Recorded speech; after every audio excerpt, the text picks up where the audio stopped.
The first episode of Marvel's What If definitely goes to places we did not expect and takes some interesting turns in the events that we know that transpired in Captain America the First Avenger. So let's talk about the build-up and that twist on the ending. Well, if you were wondering just how different is What If going to establish the first Avenger, look no more than here, because right in the beginning, the plan is foiled and is not prevented. Steve Rogers is gunned down and Captain Carter is given the serum. Not by choice, but because she jumps into the machine and Howard Stark decides to just pull the switch. After that, she goes rogue and she goes after Hydra, where she automatically, on her first own mission, ends up getting the Tesseract, brings it back, and this is how Howard builds the Hydra Stomper. But at the same time, we see a twist on what Red Skull was doing.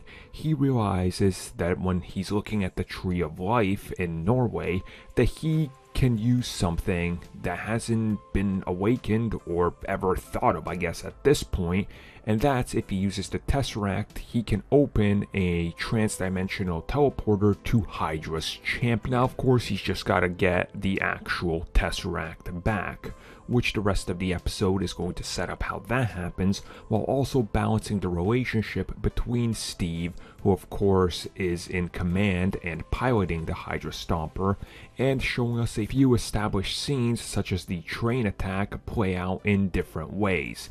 And it's specifically that train attack that is a giant deciding factor. Because it goes wrong, the Hydra Stomper is lost, and since the Stomper was powered by the Tesseract, the Red Skull now has it. So he opens up a portal which brings in the champion. Now, what exactly is the champion? Well, it's a giant tentacly, unlimited amount of tentacles by the look of it, interdimensional squid. Yeah, that's a good way to put it. But the champion is not having any of Red Skull and just ends up crushing him. He's not even a major factor in this battle. What is a factor in this battle is that Captain Carter is going to do exactly what Steve Rogers did.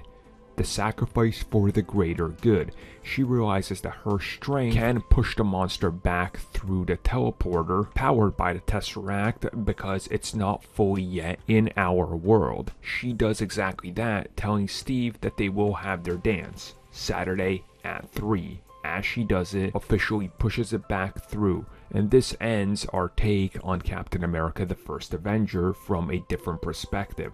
A lot of interesting twists and turns into what we saw before, but also interesting new development into more lore that is still part of the core and proper MCU, if you will. Because again, the Hydra champion and all that, how does that tie in, and does this factor in any major way into what is coming next? Overall, I really loved it. I cannot wait to talk about it more, and of course we will be doing that in our audio commentary. Hopefully we see you guys there, because this is going to be an interesting one because so much happened so fast.